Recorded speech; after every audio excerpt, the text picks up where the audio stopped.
हम बड़े गर्व से कहते हैं हम ब्राह्मण हैं क्योंकि हमने ब्राह्मण कुल में जन्म लिया है, या फिर हम क्षत्रिय हैं क्योंकि हमने क्षत्रिय कुल में जन्म लिया है, या फिर लोगों को कहते सुना है हमारे पिताजी का बहुत बड़ा व्यवसाय है, हम पुस्तैदी वैश्य है। और जो हमारी फैलाई गंदगी को साफ करता है उसको और उसके बच्चों को शूद्र कहते हैं, और अपने कुल पर गर्व करते हुए फूला नहीं समाते। तो क्या ब्राह्मण, क्षत्रिय, वैश्य या शूद्र परिवार में जन्म लेने मात्र से हम ब्राह्मण, क्षत्रिय, वैश्य या शूद्र बन जाते हैं? क्या मनु महाराज की मनुस्मृति में इसी जाति व्यवस्था का वर्णन किया गया है? यदि आपको भी लगता है नहीं, तो आज हम सत्य बताने का प्रयास करेंगे। वीडियो को पूरा अवश्य देखें।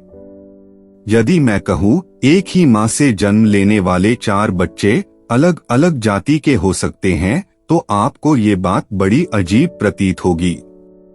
यदि मैं कहूँ हम सब नौकरी करने वाले शूद्र हैं, तो शायद आप मुझे पागल कहेंगे, परंतु यही सत्य है। तो चलिए समझने का प्रयास करते हैं जातिवाद के इस भ्रम को, जो कभी राजनीति के लिए, तो कभी दूसरे को नीचे दिखाने के लिए, तो कभी अपनी धर्म की दुकान को चलाने के लिए समाज से अलग अलग व्यक्तियों द्वारा अपनी सुविधा के अनुसार तोड़ा और मरोड़ा गया। मनुस्मृति में जो वर्ण व्यवस्था है वो कर्म पर आधारित ही है, न कि वंशवाद पर। कर्मवाद कहता है यदि हम समाज और धर्म की रक्षा करने के लिए शस्त्र उठा रहे हैं तो हम क्षत्रिय हैं। वही वंशवाद कहता है हम क्षत्रिय के घर में जन्म लिए हैं, इसलिए हम क्षत्रिय हैं, कर्म चाहे जो भी कर रहे हैं।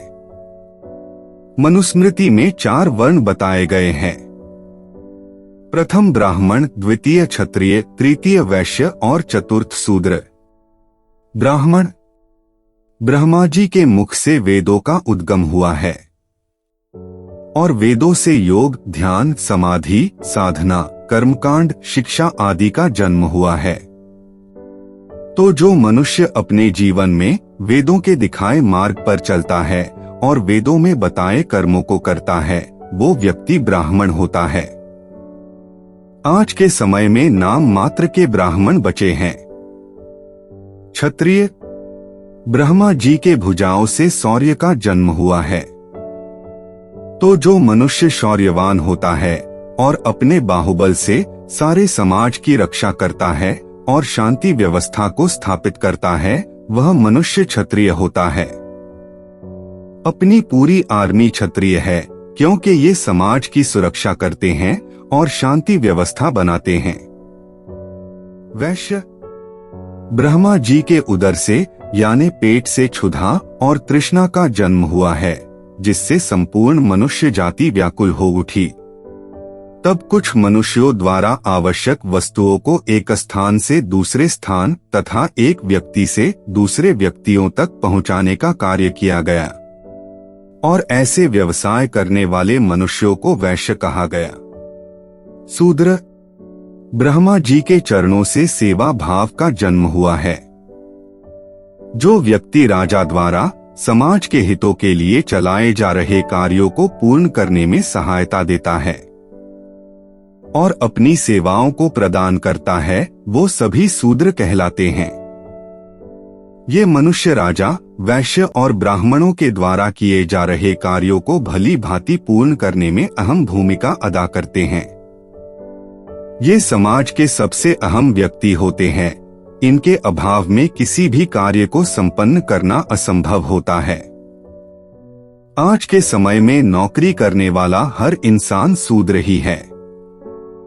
इस प्रकार से मनुस्मृति में जातियों का विभाजन कर्म के आधार पर किया गया है, और इसको यदि हम एक उदाहरण से समझे तो कुछ ऐसा होगा। यदि एक परिवार में 4 भाई है, बड़ा भाई आर्मी में है, उससे छोटा भाई किसी कंपनी में मैनेजर है, उससे छोटा भाई अपनी दुकान चलाता है, और सबसे छोटा भाई वेदों को पढ़ता है, योग, ध्यान और समाधि लगाता है। तो ऐसी स्थिति में सबसे बड़ा भाई क्षत्रिय, उससे छोटा भाई शूद्र, उससे छोटा भाई वैश्य और सबसे छोटा भाई ब्राह्मण होगा। इतनी प्यारी वर्ण व्यवस्था मनु महाराज ने हमें दी, परंतु हमने उसे आज क्या बना दिया है, अवश्य विचार करें। तो आज की प्रस्तुति में इतना ही। आपको हमारी प्रस्तुति कैसी लगी कमेंट करके बताएं। हर हर महादेव।